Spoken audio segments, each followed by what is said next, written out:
අයිබෝවන් පුතේ අපි වටරැක යුනික් අධ්‍යාපන ආයතනයේ විසින් අලුතින්ම අපේ සාමාන්‍ය පෙළ ලියන දුවල පුතාලා වෙනුවෙන් පටන් ගත්ත ලස්සන වැඩ පිළිවෙලක ආරම්භක දවස අද ඒ තමයි අපේ සාමාන්‍ය පෙළ ලියන දරුවන්ගේ සිංහල සාහිත්‍ය පාඩම වලට අදාළව විචාර ලියන විදිය උද්දෘත සහ ඒ සාහිත්‍ය අවබෝධයේ කෙටි ප්‍රශ්න වලට උත්තර ලියන්න පහසුවක් වෙන්න පාඩමෙන් පාඩමට ලස්සන වීඩියෝ ටිකක් දාන්න යනවා. ඉතින් එහෙනම් කොටස් දෙකකට අද මේ වීඩියෝ වලට නරඹන්න පුළුවන් ඉගෙන ගන්න රස විඳින්න සාහිත්‍ය පාඩම් අත්වල. හරි. එහෙනම් අපි බලමු අද මොකද්ද කරන්න යන පාඩම කියලා. දරුවනි අද අපි කරන්න යන්නේ ඔයගොල්ලෝ හැමෝම දන්න ඔයගොල්ලන්ගේ පළවෙනි පාඩම මොකක්ද? සතර කන්මන්ත්‍රණය. සතර කන්මන්ත්‍රණය. හරි. සතර කන්මන්ත්‍රණය ඉගෙන ගන්නකොට ඔයාලට ඉගෙන ගන්න තියෙනවා මෙන්න මෙහෙම යුගයක් ගැන. මොකද්ද? ඒ යුගය මොකද්ද කියලා බලමු. ඒ යුගය තමයි කුරු නෑගල. කුරු නෑගල. සිංහල සාහිත්‍ය යුග අතුරින් තියෙන කුරු නෑගල සාහිත්‍ය යුගය ගැන ඔයා ඉගෙන ගන්න. ඒ වගේම ඔයා ඉගෙන ගන්නවා මෙන්න මෙහෙම දේක. පුරාතන ගද්‍ය සාහිත්‍ය. පුරාතන ගද්‍ය සාහිත්‍ය. ඔන්න ඕක ගැන ඉගෙන ගන්න. ඒ වගේම ඔයා ඉගෙන ගන්නවා තව එකක්. ඒ තමයි මෙන්න මේක. බලන්න.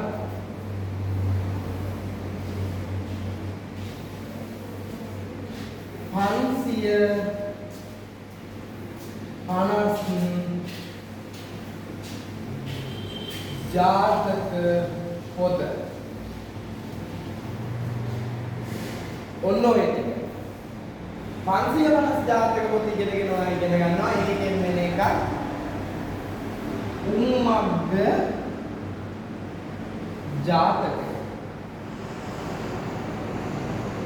උම්මග්ග ජාතක. මෙන්න මේ කියන හතර ඔයා ඉගෙන ගන්න. right.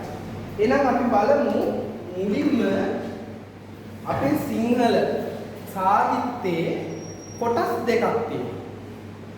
පුරාතන සාහිත්‍ය අපේ පුරාතන සාහිත්‍ය සහ නූතන සාහිත්‍ය කියලා. ඒකෙනොත් පුරාතන ගද්‍ය සහ පද්‍ය කියලා තව කොටස් දෙකක් තියෙනවා.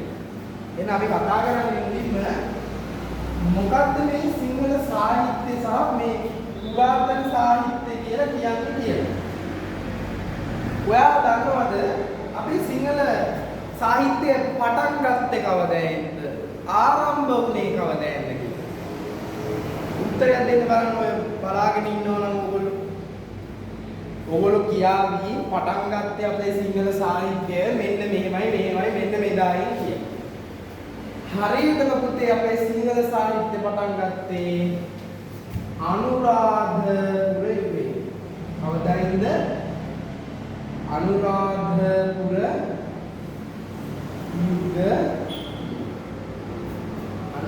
යුග.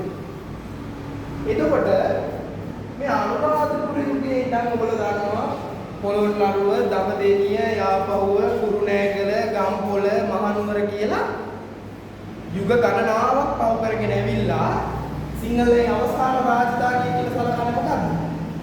කොහොමම ආපු මහනුවර. කවදාද මහනුවර රාජධානිය අවසන් වුණේ? බ්‍රිතාන්‍යයට ඉංග්‍රීසීන්ට අපේ ඒ කාලේ හිටපු රදල දරුණු විසින් ඉංග්‍රීසීන්ට උඩරට මගුල් මඩුවේදී 1815 මාර්තු මාසයේ උඩරට කිවිසුම මගින් ලංකාව දුන්නායින් පස්සේ අයත් වුණායින් පස්සේ තමයි මේ මහනුවර රාජධානිය නිමාවට පත් වුනේ. අන්නේ පුතේ අනුරාධපුර යුගයේ ඉඳන් මහනුවර යුගයේ දක්වාම කියන්නේ 1815 වගේ වෙනකම්ම තිබිච්ච සාහිත්‍ය මේ යුගයේ තියෙන ආන්නේ යුගයට තමයි අපි කියන්නේ මොන යුගය කියලාද? පුරාතන යුගය කියලා. පුරාතන සාහිත්‍ය යුගය. මේ මහනුවර යුගයෙන් පස්සේ අද දක්වාම ඒ කියන්නේ 2005 ඊට පස්සේ නම් දිගටම මේ යුගයට අපි කියනවා මේ අතර කාල පරාසයට මොකක් කියලාද? නූතන යුගය. එහෙම නැත්නම් නූතන සාහිත්‍ය යුගය. පුරාතන සාහිත්‍ය යුගය, නූතන සාහිත්‍ය යුගය. සිංහල කියන්නේ සාහිත්‍යයේ කොටස් දෙකක් තියෙනවානේ ගද්‍ය පද්‍ය කියලා. ගද්‍ය කියන්නේ මොනවද? කතාන්දර, ඡේද, ආඛ්‍යාන. ඒවට තමයි කියන්නේ ගද්‍ය කියලා. කතාන්දර පොත් වගේ මේ ඒවා ගද්‍ය. මෙන්න මේ ගද්‍යයට අපි කියනවා මේ ගද්දෙන් ලියපු පොත් තිබිච්ච යුග අතරින් මේ පුරාතන යුගයට අයත් යුගයට කියනවා පුරාතන ගද්‍ය සාහිත්‍ය යුගය කියලා. අනුරාධපුරේ නම් මහනුවර දක්වා තිබිච්ච කාල පරාසයේ ලියුණා නම් යම් කිසි ඡේද විදිහට කතාන්තර විදිහට පොතක් මේ පුරාතන ගද්‍ය සාහිත්‍යයට අයත් වෙනවා. කවි නොවන ඕනෑම පුරාතනයේ මේ අතර පරාසයේ ලියුණු පොත් පුරාතන ගද්‍ය පොත් කියලා කියනවා. පුරාතන ගද්‍ය සාහිත්‍ය කියලා කියනවා. එතකොට ඊට පස්සේ කියන්නේ මහනුවරගේ පස්සේ අද වෙනකන් ලියුණු මොනවා හරි පොතක් ඔය කතාන්තර පොතක් ඔයාට හිතලා මොනවා හරි පරිවර්තන ඉංග්‍රීසියෙන් තියෙන පොතක් පරිවර්තනය කරලා ඒක ගිහින් එන්නේ නූතන ගද්‍ය යුගයේ. මේ පුරාතන අපි දැන් කතා කරන්නේ ඕගොල්ලන්ගේ සාමාන්‍ය පෙළ සාහිත්‍ය පොතේ පළවෙනි පාඩම 10 වසරේ ඉගෙන ගත්ත පළවෙනි පාඩම සතර කම්මන්ත්‍රණය කියන්නේ මෙන්න මේ පුරාතන ගද්‍ය යුගයේ කියන පාඩම. හරිද? ඔන්න මම පුරාතන ගද්‍ය යුගය ගැන පොඩි හැඳින්වීම කියන්නේ පටන් ගත්ත විදිය ගැන හැඳින්වීමක් කරනවා. දැන් අපි බලමු පුරාතන ගද්‍ය මේ පොත් මොනවාද කියලා. අපි ඒවත් දැනගන්න බෑ නේද? ඔන්න අනුරාධපුරේ ඔයගොල්ලෝ දන්නවද? පුරාතන ගද්‍ය සාහිත්‍ය පොත් ගත්තහම මම කියන්නේ දැන් මහනුවර යුගයේ දක්වා පුරාතන යුගය යනවා කියලා. හැබැයි ගද්‍ය පොත් ලියුනේ අනුරාධපුර යුගයේ ඉඳන් ගම්පොළ යුගයේ දක්වා වෙනකම් විතරයි. මහනුවර යුගයේ ලියුනේ නැහැ. කවි වගේ ඒවා තමයි වැඩිපුර මහනුවර යුගයේ ලියුනේ. ඒ පස්සේ වගේ මහනුවර යුගයේ පස්සේ ලියුනේ ගොඩක් කවි ඒවා තමයි ගද්‍ය ටිකක් අඩුයි. හරි. ඕගොල්ලෝ කියනවා ලංකාවේ තියෙන පැරණිම ලංකාවේ සාහිත්‍ය පොත් ගාගෙන සාහිත්‍ය පොත් වලින් තියෙන පරණම සාහිත්‍ය පොත මොකක් වෙන්නේ? ඒ කියන්නේ ශ්‍රී ලංකාවේ තියෙන පැරණිම ගද්‍ය සාහිත්‍ය ග්‍රන්ථය මොකක්ද? මොකක් වෙන්නේ? ඒ තමයි අනුරාධපුර යුගයේ ලියවුණු දම්පියා අටුවා නැත්නම් අටුවා ගැටපදය. අටුවා ගැටපදය. ඔන්න පරණම ගද්‍ය සාහිත්‍ය පොත. ඊට අමතරව ඊට කියන්නේ මේක තමයි පරණම එක ෆස්ට් මේක. ඊට පස්සේ ලියවිච්ච කොහොමද? ඕගොල්ලෝ දන්නේ සද්ධර්ම රත්නාවලිය, සද්ධර්මා ලංකාරය, 550 ජාතක කතා පොත, අමාවතුර, බුත්සරණ, පූජාවලිය වගේ පොත්. හරිද? right.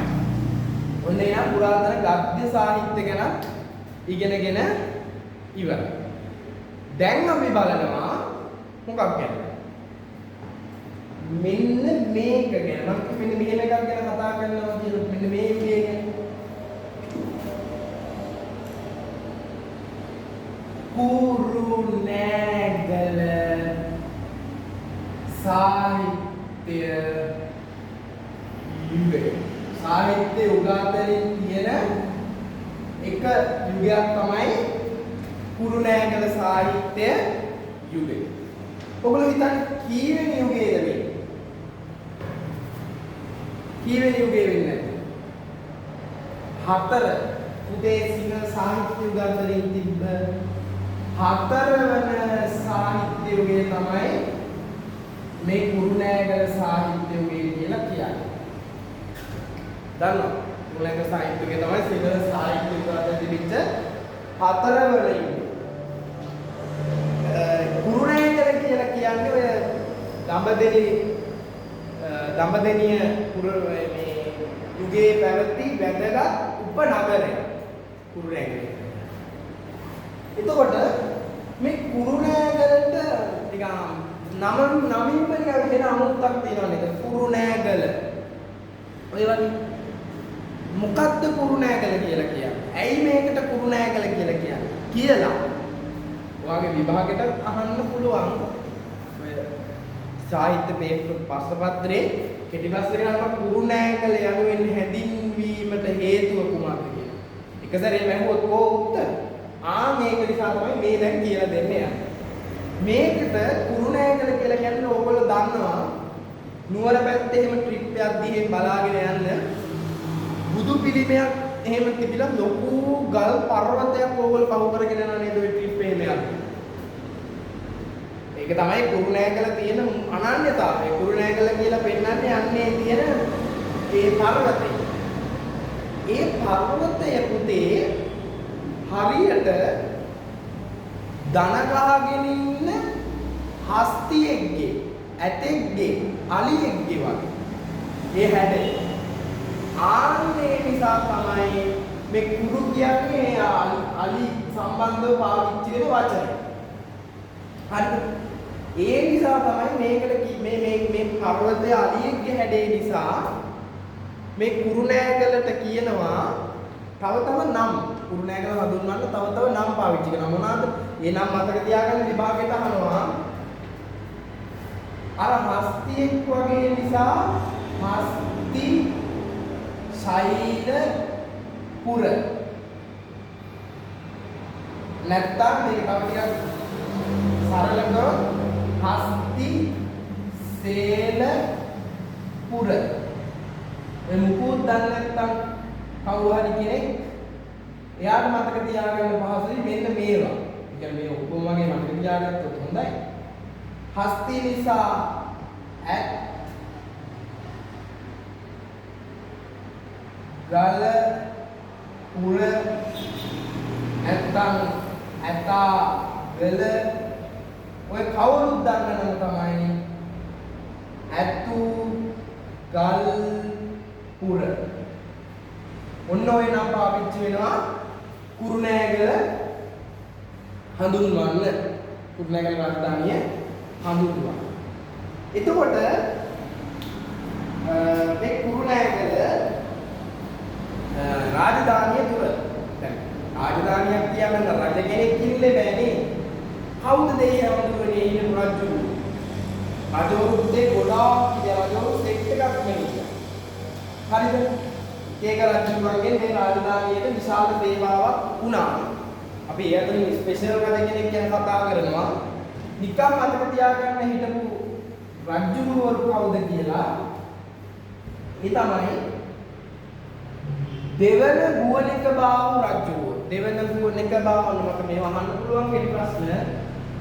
දෙවන ගුවනික බාහු. ඊළඟට හතරවන පරාක්‍රම බාහු.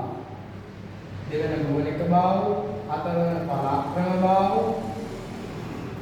තව තෙවන නැත්නම් තුන්වන බුවනික බාහු මේ මම පිළිවෙලට කියන්නේ බුවනික බාහු ඊට පස්සේ V පස්වන කවුද බුවනික බාහු මෙන්න රාජගුරු වාක්‍යය මේකෙන් අපිට ස්පෙෂල් රචනෙක් ඉන්නවා කවුද? කියන්නේ මෙයා තමයි අපිට සම්බන්ධ රජු. හතරවන පඬිත පරාක්‍රම බාහු මෙන්න මෙයා ගැන තමයි අපි කතා කරන්නේ. උග්‍රයි රාජධානී සිංහල සාහිත්‍යයේ විශේෂ සේවාවක් කරපු රජු හතරවන පරාක්‍රම බාහු රජු. සිංහල ඉගෙන ගන්න ළමයි විදිහට මේකත් මතක තියාගන්න හොඳේ අපේ සාහිත්‍යයේ කියන්නේ අපතේ යන්නේ මතක තියාගත්ත කියලා මේ අමතර කරුණු තව කියවුණොත් විභාගෙටම තියෙන පාඩමම විතරක් නෙමෙයි මේ වෙලෙත් කෙටි ප්‍රශ්න එන්න පුළුවන්. මම නිතරම කියන්නේ ඒකයි මේවා අපතේ දාන්න එක වීඩියෝ එක මොනවා හරි අවශ්‍ය සටහනක් දාගෙන තිබ්බොත් මේක නවත්තලා ඔයාලට පුළුවන් ටක් ගාලා ඒක නෝට් එකක් දාගත්තා ඊට පස්සේ ඉතුරු ටිකට ගියා. ආයි අහන්න. ඔන්න අපේ හතරවන පරාක්‍රම බාහු රජු ගැන තමයි අපි කතා කරන්නේ. මොනවාද මේ මෙයා සිංහල සාහිත්‍යයේ ඉගෙන ඉන්න ගම. දන්නවා මේ හතරවන පරාක්‍රම බාහු රජු කරපු දේවල්. දැන් ඒ කාලේ අපේ ලංකාවේ තිබිච්ච ඉස්කෝල මොනවාද? මම කියන්නේ මේ මහනුවරට කලින්. මිෂනාරී ඇවිල්ලා පාසල් ආරම්භ කරන්න කලින් තිබිච්ච ඒවා මොනවාද තිබුණේ? පරණ සිංහල අපි ඉගෙනගත්තු ළමයි අපි නෙමෙයි ඉතින් අපිට කලින් හිටපු අය ඉගෙනගත්ත විද්‍යාස්ථාන එහෙම නැත්නම් ඉස්කෝලේ උනේ මොකද්ද? පිරිවෙන පරාක්‍රම බාහු රජු පරණ පිරිවෙන් ප්‍රතිසංස්කරණය කරලා අලුත් පිරිවෙන් හැදුවා. පැරණි පිරිවෙන් ප්‍රතිසංස්කරණය කළා අලුත් නව පිරිවෙන් බිහි කළා නැත්නම් හැදුවා. ඊට පස්සේ බෞද්ධ පූජනීය වස්තු දෙකක් තිබ්බනේ කාලෙ වෙදී මොකක්ද? දලදා වහන්සේ බෝධීන් වහන්සේ. මේ දෙක ආරක්ෂා කළා රජු. දලදා වහන්සේ තමයි කියන්නේ අපි එක්කගෙන කියනවා නම් බෞද්ධ පූජනීය වස්තු රැක බලා ගත්තා. ඒකට කියමු සේවාවක් නේ කරපු බෞද්ධ පූජනීය වස්තු රැක බලා ගත්තා. බලන්න රජ කෙනෙක් විදිහට මෙයා ඉක්කොල තියෙන සේවාව. ඊළඟට වැදගත් දෙයක් තියෙනවා මෙයා කරපු මේ කියන්නේ අර ඔය දේවාල සම්ප්‍රදාය අනුරාධපුර පොළොන්නරුවට වඩා ටිකක් ගම්පොළෙන් පස්සේ වගේ වෙන්න කියන්නේ ගම්පොළෙන්ගේ මහනුවරුගේට වගේ එනකොට හොඳට කැපී පෙනෙන සාක්ෂි තියෙනවා හතරවන පරාක්‍රම බාහු රජු දේවාල හැදුවා. දේවාලය විතර. මේවා ඉතිහාසයෙන් කරන දරුවන්ට එහෙම හොඳට වැදගත් හැමෝම ඉතිහාසය දන්නවා නේ. මේ ටිකක් වැදගත් කරලා දේවාලය විතර. ඊළඟට අර ඒ කාලේ හිටපු ඉතිේ හාමුදුරුවෝ කියන්නේ පිරිවෙනෙන් වුණාම හාමුදුරුවෝ තමයි ඒ කාලේ හිටපු උගත්තු කියලා අපි කියන්නේ. පිටිය ගොඩක් පිටි පැවිදි අය. ඒ කියන්නේ අතීත පැරණි පුරාතන චිරන්තන පැවිදි පඬිවරු කියලා කියන්නේ. හාමුදුරුවෝ තමයි ඒ කාලේ උගත් අය. ඒ වගේ උගත් සංඝ පරපුරක් ඇති කරන්න රජුගෝ ගත්ත පියවර මොනවාද? හාමුදුරුවරුන්ට උපාධි තනතුරු නාම පිරිනැමුවා. පිරිනැමීම. මේ මොකක්ද උපාධි මේ තාතුරු නාම පිරිනැමීම කියන්නේ. ඔය දන්නවද සංඝරාජ පදවිය එහෙම ඒ කාලේ ඉඳන් මෙහෙවුවා. සංඝරාජ පදවිය ඊළඟට සාහිත්‍ය කීර්ති සීෝ වගේ වඩා ගෞරව නාම ගුණාම ඒ කාලේ දුන්නා. එතකොට හාමුදුරුවෝ අතර තව ටිකක් තිබ්බා. මමත් කවදා හරි දැන් මේ චූටි හාමුදුරුවෝ සාමාන්‍ය හාමුදුරුවෝ නෙවෙයි මමත් කවදා හරි අපේ පන්සලේ නායක හාමුදුරුවෝගේ රජුරුවන්ගේ අතින් මෙන්න මේව නාමයක් ගන්නවා. අන්න එහෙමනේ. ඒ වගේම හොඳ දෙයක් කළා මොකද්ද? මේක ආගමික වශයෙන් කරපු මේවාට පටිච්ච මුලින්ම කියන්නම් එක මහාන උපසම්පදාව මොකද කරේ? ඇති කරා. ඇති කිරීම. මහාන උපසම්පදාවක් ඇති කළා. තම මහාන උපසම්පදාවක් කෙරෙව්වා. මහාන උපසම්පදා පිළිවීමක් කළා. ඒකෙන් තමයි ගොඩක් අර හාමුදුරුවරුන්ට දිරිගැන්වීමක් වුණේ. මේ නම්බුනාරට වඩා ඔය සාහිත්‍ය පොතපත කරන්න වගේ උගත් හාමුදුරුවෝ බිහි කරේ මෙන්න උපසම්පදාව පිළිනැමීම. හරිද? ඔන්න කුණාගරේදී 4 වන පරාක්‍රමබාහු රජුගේ කරපු සේවාව. එතකොට දැන් ඔන්න අපි කතා කරනවා විභාගෙට අහන වැඩිපුරම දෙයක් තමයි මේ කුණාගර සාහිත්‍ය යුගයේ මේවත් ගලහිට කලාතුරකින් යයි. අහුවත්තට මේක දැනුමේ තියෙන ඒවා කියනවනේ. මොන්නේ නම් මේ කරුණු ටික ඕනෑම විදිහකින් උත්තර ලියාගන්න පුළුවන්. right. බලන්න කොහෙන්ද අපි ඊළඟට යමුකෝ මේ මොකද්ද කියලා මේ කියන්නේ විභාගෙට අහනවා සර් මොකද්ද කියනවා අයියෝ මන් දන්නේ. දැන් ගොඩක් කියවන්න අහන්න කියලා කිව්වා විභාගෙට. මේවා අනිවාර්යයි. කුරුණෑගලේ වෙච්ච කෘති. දැන් මේ යන්නේ කුරුණෑගල සාහිත්‍යයේ ලියුණු යුගයේ රචිත කෘති ගැන කතා. හරිද? පුතේ මේ කුරුණෑගල යුගයේ ලියවිච්ච කෘති අතරින් මානව විදිහට වැදගත් කෘතියක් තියෙනවා. මේක ගැන කියන්න නැතුව බෑ. මොකද? ඔයගොල්ලෝ හැමෝම අපි කතා කරන්නේ මාතෘකාව 550 ජාතක පොත. මේක තමයි ලොකුම එක මේ විදිහේ ඊළඟට තූප වංශය තව තූප වංශය කියලා කියනවා නැත්නම් තූප වංශය කියලා අපි කියමු. තූප වංශය. තව දලදා සිරිත. දලදා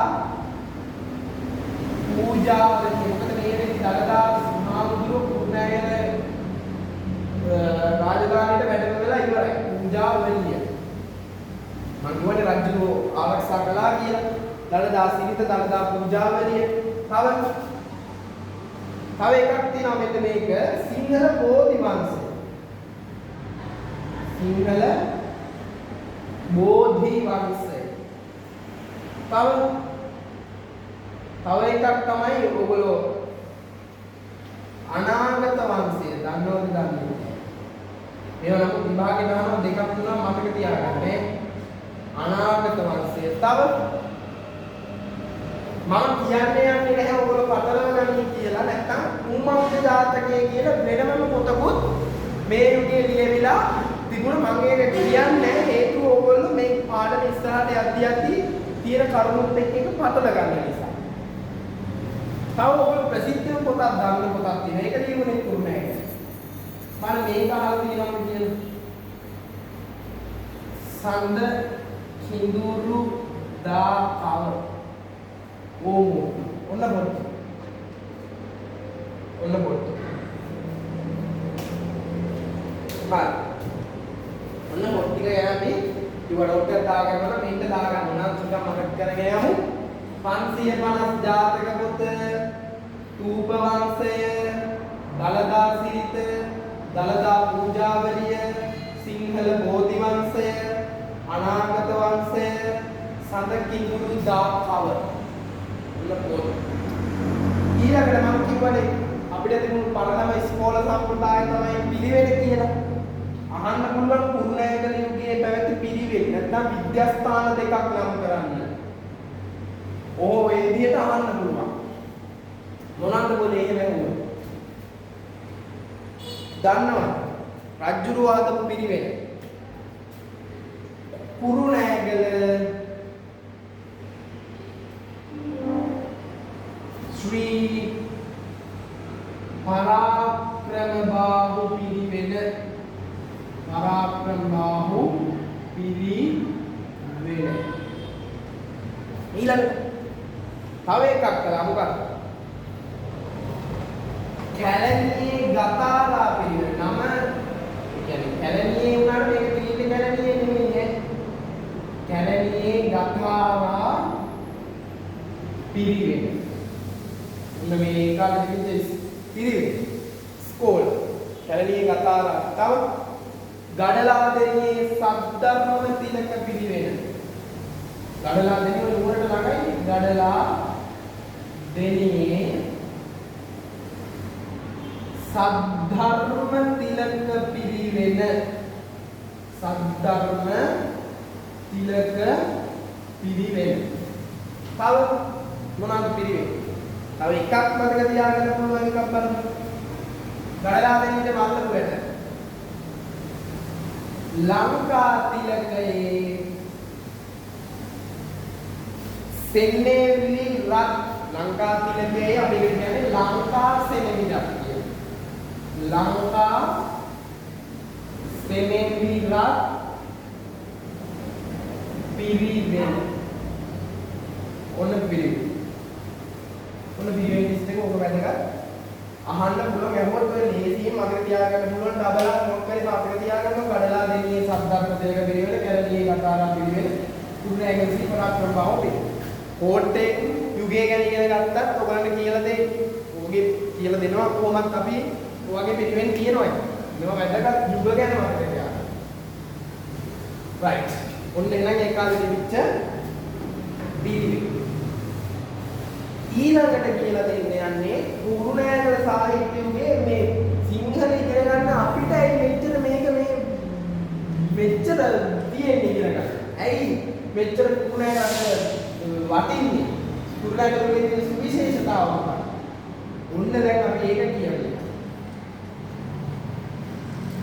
කුරුණෑගල අපිට වටින්නේ පුතේ. කුරුණෑගල යුගයේ තියෙන විශේෂීතාව වෙන්නේ ඔයගොල්ලෝ දන්නවද? ප්‍රබන්ධ සාහිත්‍ය බහුලයි. ප්‍රබන්ධ කියන්නේ මොකක්ද? හදනවා කියන්නේ. ඒ කියන්නේ කතා හදපු කතා. ඒ කෙනාට කතා හැදුවේ නෑ. අද වගේ ඒ කාලේ හොඳේ ලස්සන රස කතා, වටින කතා හැදුවේ. ගොඩාක්ම ඔය මේ බුදුදහම සම්බන්ධව තමයි බුද්ධ චරිතය, බුද්ධ චරිතය, සිද්ධාර්ථ චරිතය, මොසත් චරිතය වගේ මේ ඉරුවාශ්‍රිතව කතා. අපි ඒකට කියනවා කුරුණෑගල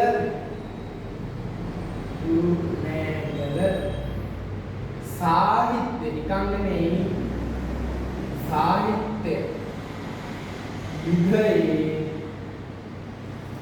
සුවිශේෂතා. අහන්න පුළුවන් දෙවිවස්සවල සුවිශේෂතා මොනවාද? ෆස්ට් පළවෙනි සුවිශේෂතාවය මොකක්ද? මං කිව්ව එක ප්‍රබන්ධ සාහිත්‍ය බාහුලවි. ප්‍රබන්ධ සාහිත්‍ය බහුල. ඊළඟට අර මම කියන්නේ වංශ කතා කියලා. වංශ කතා සාහිත්‍යයත් ඒ වගේම වර්ධනය වුණා. වංශ කතා සාහිත්‍යයේ වර්ධනය.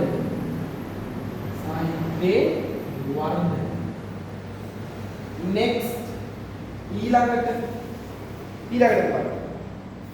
හොඳ මේක දැන් මම කොහේ රජ්ජුරුව සපෝට් එක දුන්නා කියලා සාහිත්‍යයට. අපි ඒක කියනවා මෙහෙම. රාජ්‍යානුග්‍රහය නැත්නම් රාජ්‍ය අනුග්‍රහය සාහිත්‍ය කරණයට ලැබීම සාහිත්‍යකරණයට රාජ්‍ය අනුග්‍රහය ඊළඟට අරකට අපි ලියමු ඉතින් ගෞරවනාම හම්බුනේ ගියන්ටත් හම්බුනානේ දැන් විතරක් නෙවෙයි ශාස්ත්‍රීය උපාධිනාම පිරිනැමීම සාහිත්‍ය උපාධිනාම අපිට කියනවා මේ රාමුදුරුවෝ ඊළඟට තව ගියයට ගොඩාක් වෙලාවට හම්බ වෙනවා සාහිත්‍ය උපාධිනාම ඊළඟට පුතේ තව එකක් දැන් මෙන්න මේක පොඩ්ඩක් මතක තියාගන්න නිකන් මතක තියාගන්න දැන් කුරුණෑගලගේ රජුරෝ එතකොට කරේ පිළිවෙත් හදපු එකයි පොත්පත් දීපු අයට ගෞරව නාම දීපු එකයි හාමුදුරුවෝ උපසම්පදා කරන එකයි එච්චරයි එතකොට රටේ මිනිසුන්ගේ කන බොන එක ගැන හිතලා නැහැ අද කාලේ වගේ නෙමෙයි ඒක රජුරෝ ඒ දේවල් ගැන හිතුවා මොකද්ද කරේ රජුරෝ වෙනමම තමන්ගේ රාජ්‍යයේ හිටපු නිලධාරීන්ට පත් කරලා තිබුණා රටේ ආර්ථිකය ගැන හොයන්න ආරක්ෂාව ගැන බලන්න කවුද එහෙම රටේ ආර්ථිකය ගැන හිතන්නේ ඔන්න වැදගත්ම කාරණාව රාජ්‍යයේ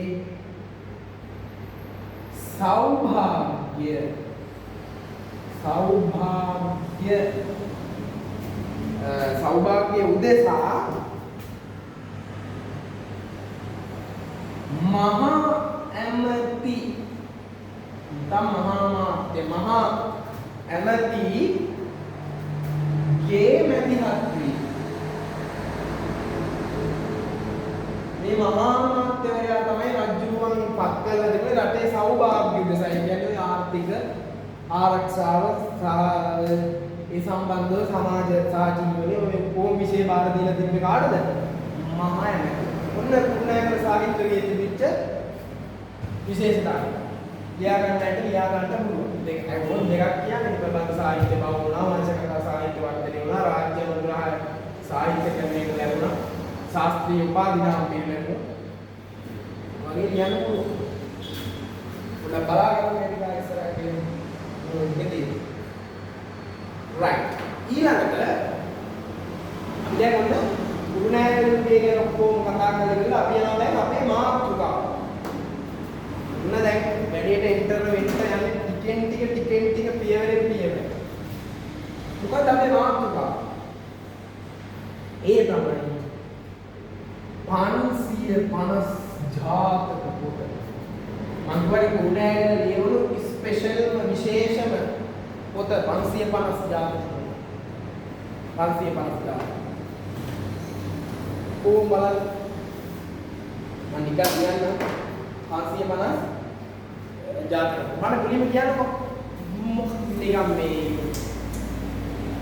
ජාතක කියන්නේ මොකක්ද ජාතකය කියන්නේ ඕගොල්ලෝ දන්න කියන්නේ ඔය යන්නේ රණ්ඩු එහෙම වෙද්දී සමහර වෙලාවට මේ රණ්ඩු වෙනකොට අහන්න ඕනේ නැහැ ඕගොල්ලෝ සමහර වෙලාවට ඕගොල්ලන්ට ඔය කියලා ඇති ඉතින් බවගේ ජාතකය ගැන අහගන්න එපා කියලා කියන්නේ මොකක්ද මේ කියන ජාතකය කියන්නේ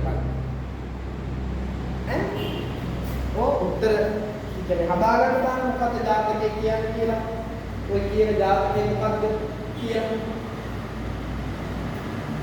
මොකක්ද ඔය කියන්නේ වායිපා කියන අහගන්න එපා කියන ජාතකය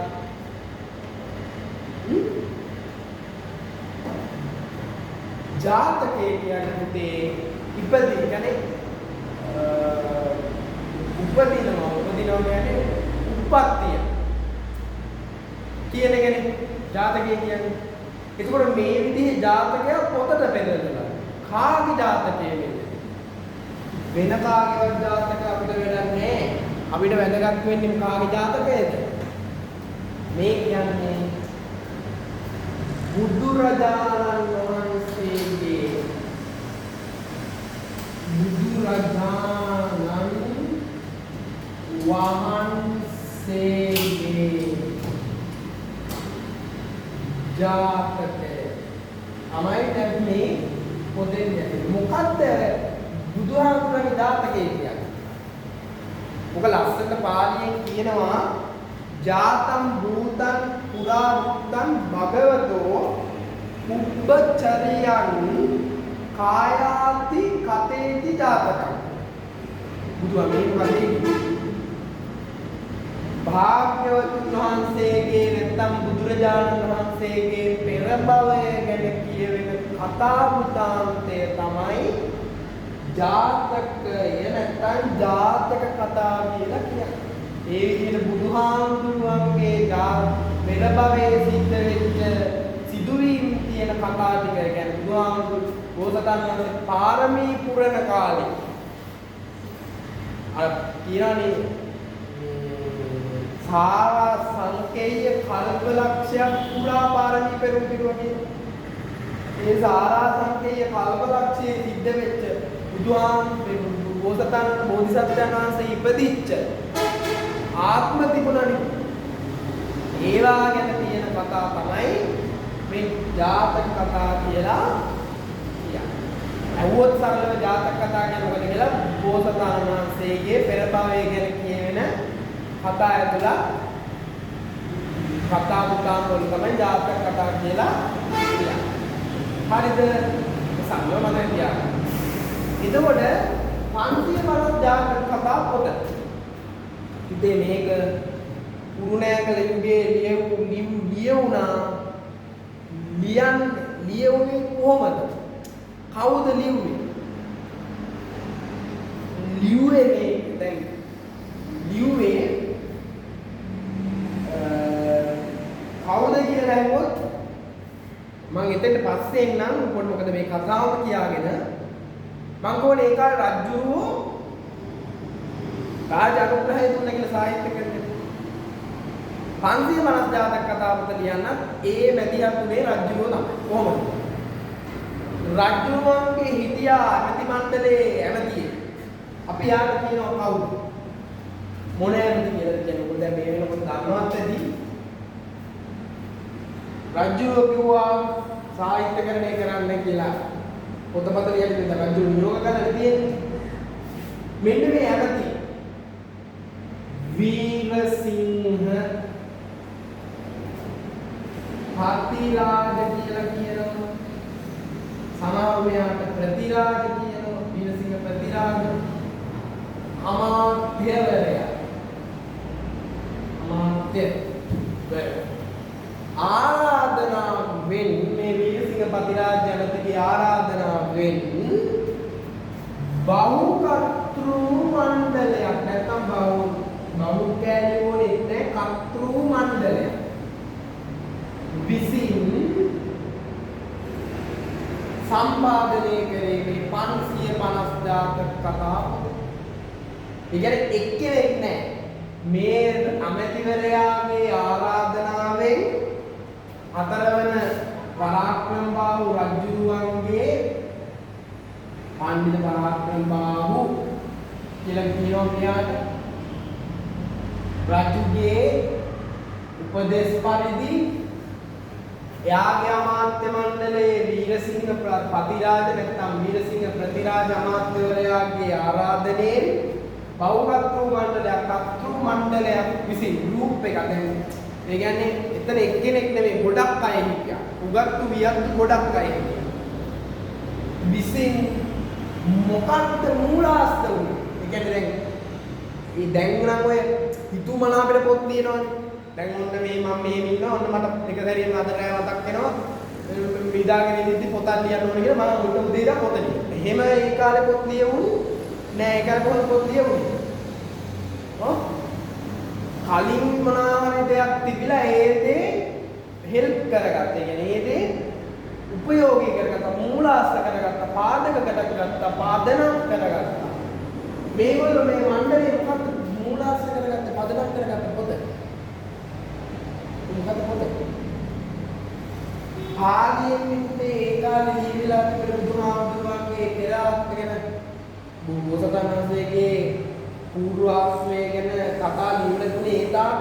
පාලි භාෂාව. මේ පාලි ජාතක අටුවාව ඕන්ටෝක තමයි මූලාශ්‍රමයේ කෘතිය. පාලි ජාතක අට කතාව කියනවා. මේ නම් මේ නම් කොහොම මතක තියාගන්න ඕනේ එකක් මතක තියාගන්න නෑ මම මේ නිකන් ලියන්නේ මේ නැත්තම් හිතයි මේ එකක් මෙහෙම කියනවා සිලබස් එකේ තව එක ටීචර් කිව්වේ තව එක පාලි ජාතක අටුවාව පාලි ජාතක අට කතාව නැත්තම් මෙහෙම කියනවා තමයි පාලි ජාතක අට කතාව ඕන්න බලන්න. මෙන්න මේ නම් තුනම කියන්නේ එකක් වුනේ.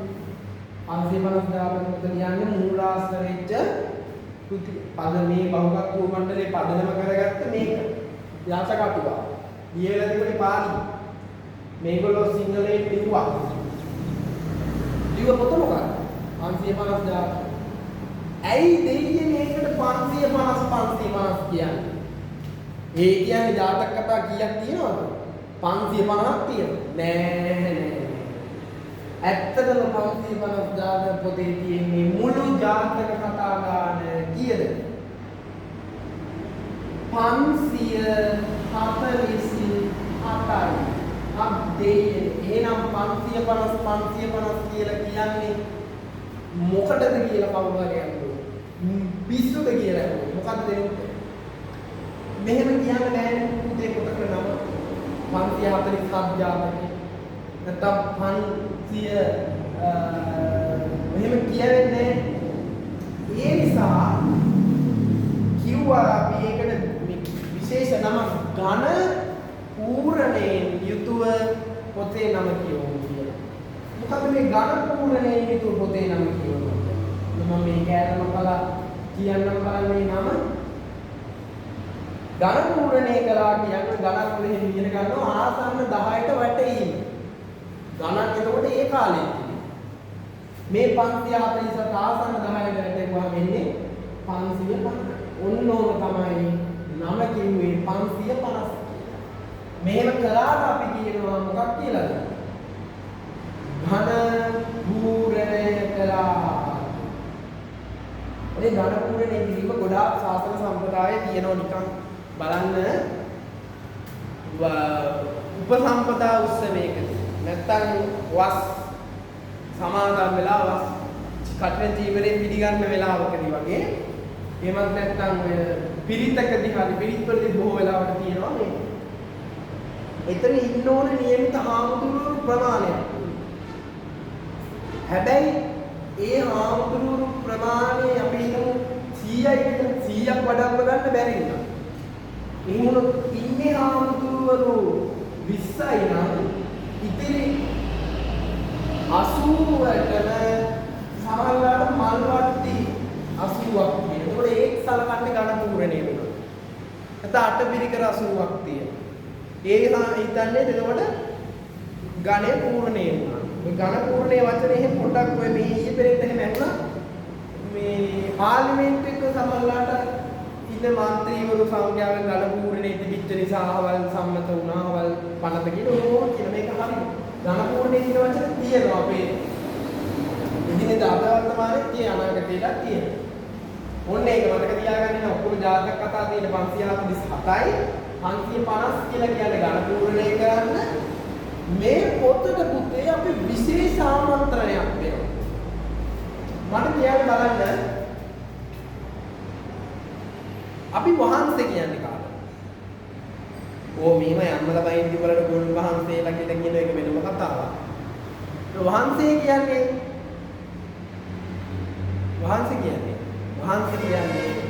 ගෞරවාර්ථ මේක ගෞරවයෙන් කියන්නේ. දන්නවද වැඩ? මේ 550 ජාතක කතා පොතට අපි කිව්වා බෞද්ධ සිංහල බෞද්ධ මාර කරු කිරීමක් කරේ පුතේ. අපි දැම්මා ඒකට විශේෂ නම. මෙන්න නියම සිංහල නම් මේක හඳුන්වන්නේ 550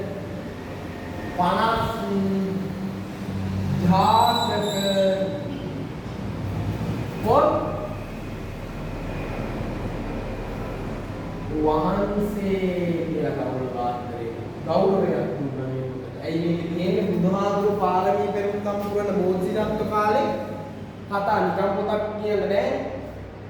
පොත් වහන්සේ කියලා ගෞරව කරනවා. අහන්න පුළුවන් අපිට ජාතක පොත හැදින්වීමට යොදන ගෞරව නාමයේ පූජනීය නාමයේ උනද්ද ලියන්න 550 ජාතක පොත් වහන්සේ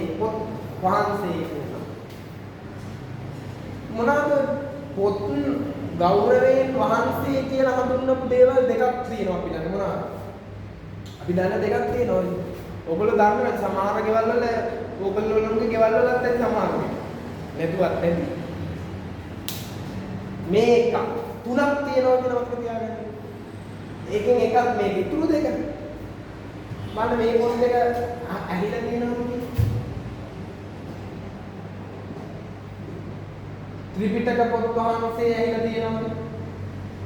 මේ තමයි බුද්ධේ ඉතින් බුදුහාමුදුරුවන්ගේ සම්පූර්ණ බුද්ධ භාෂිතයේ ත්‍රිපිටක පොත් වහන්සේ කියන්නේ ගෞරවයක් දුන්න පොත් වහන්සේ. ඊළඟට මේක පිරුවානා පොත් වහන්සේ. ඔන්න දුන වහන්සේ කියලා පොත්වලට ගෞරවය දක්වපු අවස්ථාවක්. පිරුවානා පොත් වහන්සේ නාමයෙන් ගෙදර පිරිතක් යන පන්සලේ පිරිතක් යන විතර බාන මේකම හරඬුව වඩම්මලේ වුණාට පස්සේ මේක වඩම්මල. උතු කුඩල්ලලා පාවඩ මැත්තේ ඉසේ තියාගෙන පිරුවානා. මෙන්න වහන්සේ කියලා හමුදුනේ. පොත් තුනක් සිංහල ලංකාවේ තමයි පොත් තුනකට දැන් කවදාවත් මම මේ අයින මෙහෙම කියනවා නෙමෙයි. අයිකෝ අපි එහෙම නැතුව මෙහෙම කියමු. පොතකට ගෞරව කරලා මේක ගෞරවයක් දුන්නේ එකම ජාතිය සිංහල. බුදුහාමුදුරන්ගේ පෙර භවයේ කියන පොතක් පොත් වහන්සේ කිව්වා. බුදුහාමුදුරන්ගේ බුද්ධ භාෂිතයේ තියෙන පොත් වහන්සේ කිව්වා. බුදුහාමුදුරු දේශනා කරපු සියලුම සූත්‍ර දේශනා තියෙන පොතක් වහන්සේ.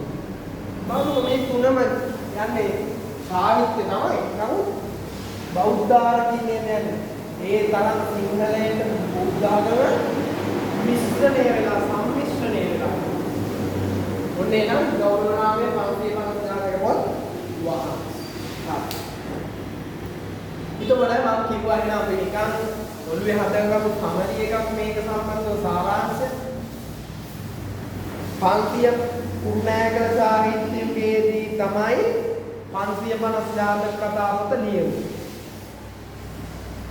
හතරවන පඬිත පරාක්‍රමබාහු රජුරුවන්ගේ නැත්තම් හතරවන පරාක්‍රමබාහු රජුරුවන්ගේ රාජ සභාවේ හිටපු වීරසිංහ පතිරාජ කියන ඇමතිවරයාගේ ආරාධනාවෙන් කතෘ මණ්ඩලයක් කතෘවරු බහුකතෘ මණ්ඩලයක් විසින් තමයි මේක ලියුවේ. මූලාශ්‍ර වුණේ මොකද්ද පොත? පාලි ජාතක අට කතාව නැත්නම් පාලි ජාතක අට කතාව නැත්නම් පාලි ජාතක අටුවා. මොන ටික හරි. ජාතක කතාවක් කොම් 547ක් තිබ්බා. 550 කියලා තියෙන්නේ ඝන පූර්ණය සඳහා. පොත් වහන්සේ කියලා ගෞරව නාමයක් දුන්නා. අන්න උත්තරය මම තියාගන්න. තව දෙයක් මම කියන්නම්. ඒ තමයි දැන් පාලි ජාතක අටුවාවදී පාලි ජාතක අට කතාව ඒක අස්නේ ඒකේ තිබුණු ජාතක කතාවල කියන්නේ කතාවේ ආකෘතියක්. මොකද ඒ ආකෘතියට කොටස් කීයක් තිබ්බද? ඒ ආකෘතියට කොටස් කීයක් තිබ්බද? ඒ ආකෘතියට තිබ්බ කොටස් 5ක්. පාලි ජාතක අටුවාව තුල තිබිච්ච එකට ජාතක කතාවල තිබුණා කොටස් 5ක්. ජාතක කතා ආකෘති මොනවාද කොටස් 5ක්? වර්තමාන කතාවක් තිබ්බා. වර්තමාන කතාව. ඊළඟට අතීත කතාවක් තිබ්බා. අතීත කතාව. අතීත කතාව. මෙහෙම ගමු. වර්තමාන කතාව, අතීත කතාව, ඊට පස්සේ ගාථාව කියලා කැලලක් තිබ්බා. මේ පාලි ජාතක කතාව තිබිච්ච ජාතක කතාව ආකෘතිය. ඊට පස්සේ තව තිබුණා වෛයාකරණ කියන. වෛයාකරණ. තව සමෝධානය. සමෝධාන. ඔන්න බන්සි පාලි ජාතක කතාවේ තිබිච්ච ආකෘතිය. ජාතක කතාව. නමුත් පුතේ සිංහල 550 ජාතක කතා පොතේ තිබිච්ච ජාතක කතාවේ ආකෘතිය මේ ජාතක කතා ආකෘතිය උනේ කොටස් කීයද? 3යි. වර්තමාන කතාව තිබ්බා, අතීත කතාව තිබ්බා, ඊට පස්සේ ගාථාව නැහැ, වෛයාකරණ නැහැ, සමෝදානයි. ඔන්න ඔච්චරයි තිබ්බේ. සමෝදාන ඔච්චරයි තිබ්බේ. වර්තමාන කතාව අතීත කතාව සම. ඔච්චරයි තිබ්බේ. මේ තමයි සිංහල ජාතක කතාවේ ආකෘතිය. මේක අහනවා. මොකද්ද මේ වර්තමාන කතාව?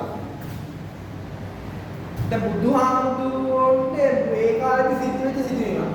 දැන් ඔය නලපාන ජාතකය ගැන 7 වසරේදී ඉගෙන ගත්තා. ඉගෙන ගන්නකොට මම කර බුදුහාමුදුරුවෝ සංඝයා වහන්සේලා එක ගමනක් වඩිද්දී විවේක ගන්න මේ ඉන්නකොට හාමුදුරුවෝ නම සිවුර හදා ගන්න කියලා ගිහින් නූල් ගන්න මේ නූල් බෝලේ ටිකක්ටයි ගහන්න උණ බටයක්. උණ බට වල සාමාන්‍යයෙන් කියනවනේ මෙහෙම නැත්නම් මේ වගේ කුරුක් වගේ දෙයක් තියෙනවා. ඔය මේක ගහන්න ලේසියි. හැබැයි ඒ හරිය තිබිච්ච උණ වලවල මේක නෑ. සමීකරණ මෙන්න මෙහෙම එකක් තිබිලා තියෙන නිකන් අර ටියුබ් එකක්. මොකද උනේ? එතකොට බුදුහාමුදුරුවෝ ඒක තමයි ඒ කාලේ තිබිච්ච අතීත මේ මොන වර්තමාන කතාව. මේ සිදුවීම් මහා සංඝයා කියනවා. මෙන්න මෙහෙම මොනකට මේ වර්තමාන අතීත කතාව. බුදුහාමුදුරුවෝ කියනවා මහණෙනි මේක මගේ පෙර භවයේ සිදුවීම. කියන අන්න අතීත කතාව. සමෝදානය කියන්නේ බුදුහාමුදුරුවෝ කියනවා මහණෙනි ඒ හිටපු වඳුරු නායකයා උනේ මම නැත්නම් ඒ හිටපු මූසිල නමින් ඒ කාලේ හිටියේ නන්ද මේ දේවදත්ත බුද්ධිලන් කියලා හිටියේ මම්ම වෙමි කියලා අන්නේ පෙර පාර අතීත වර්තමාන කතා ගලපලා කියන එක තමයි කියන්නේ මොකද්ද? සමෝදානය. ඔන්න ජාතක කතාවක තියෙන ආකෘතිය. මේ ජාතක කතා පොත් ඇසුරෙන් පුතේ කියුණා. කියන්නේ සිංහලෙන් මේක පාරක් වුණාට පස්සේ සිංහලනේ අපි හැමෝම දන්නා කියන භාෂාව. ඔයගලන්ට තේරෙන්න පුළුවන් නිකන් මේ අම්මෝ තේරෙන්නේ නැති මොකද්ද වචන ටිකක් දාලා බරපතලයි කියලා තියෙන්නේ කියලා. අපි බලමු මේ මොකද්ද කියලා ඊළඟට තිබු.